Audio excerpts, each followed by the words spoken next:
A health alert with the detection of low levels of measles virus in a wastewater sample from parts of the city of Oswego and surrounding areas. Samples collected early last week. It's one of the topics we have for the Onondaga County Health Commissioner.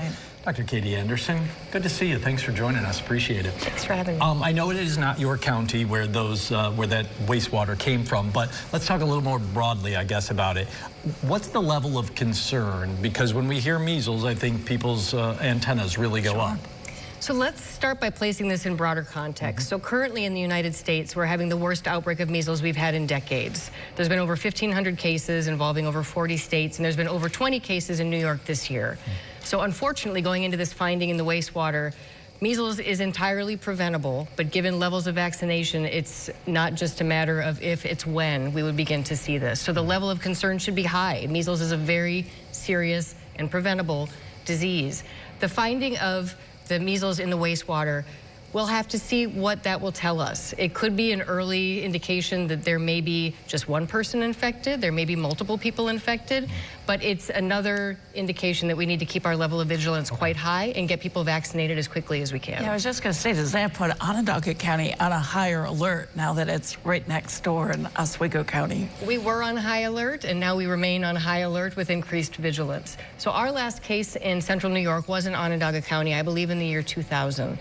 We're fortunate in this region of the state that our levels of vaccination are higher than some other regions, about 89%, but that's still not high enough to completely eliminate the risk of a measles outbreak. So we remain on high alert. 25 years ago was the last case here. Wow.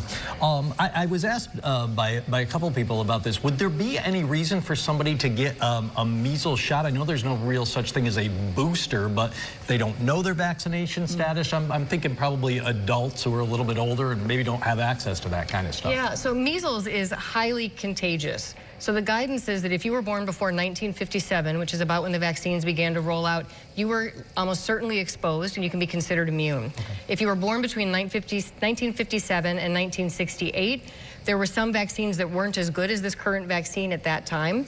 And so your recommendation is if you got the killed version of the vaccine, you should get another dose of MMR.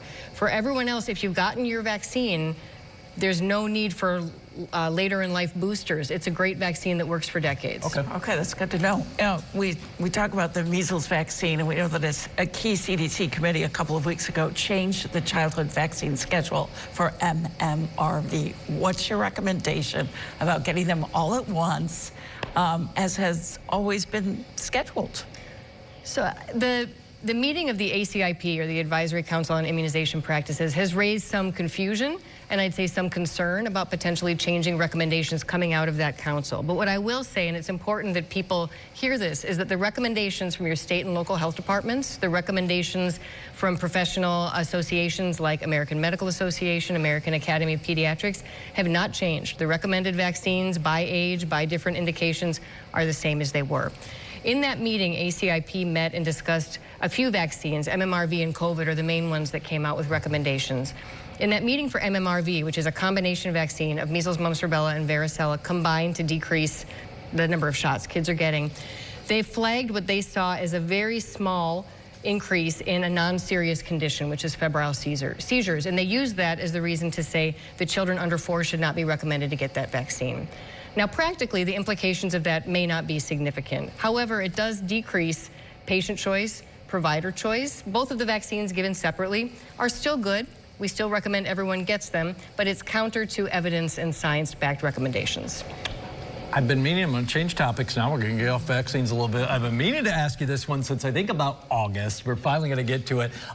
You have formalized a partnership between your current employer, the County Health Department, and your former employer, SUNY Upstate. What is that all about? How'd that come together, and why? Why are we doing this? So we are very excited about formalizing this partnership, and it's built on multiple areas where we already collaborate together. So around COVID, around tick-borne diseases, training in the medical examiner's office.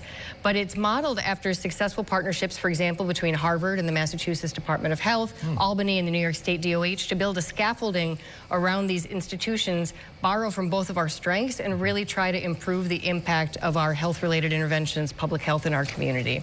Can you give some examples of how you think the community will mostly benefit from this new partnership collaboration? In a couple ways. So, and this has been, again, demonstrated in multiple similar partnerships. Local preparedness is a big one. So we bring together our different strengths in healthcare and in public health, and God forbid the next avian flu or measles outbreak comes, and we're prepared to pivot and borrow into applied research and grow from there. Another example would be EEE. Unfortunately, we have reliably EEE detected in our county every year, and there's a lot we need to learn. So borrowing from their research capability and our applied public health, we can learn a lot. Last one for you on it. The benefits to the county and upstate, is it the idea of we kind of maximize our resources, we're not duplicating efforts, we're kind of rowing in the same direction here, so to speak? Yeah, so we have overlapping but somewhat distinct perspectives, right? So upstate is our safety net hospital for the region, but with a lot of research expertise. We have a clear applied public health mission, mandated mission in some areas at the county, and so it brings us together to hopefully implement programs that are more impactful and innovative. So again, the research into mosquito-borne diseases would be one example of that.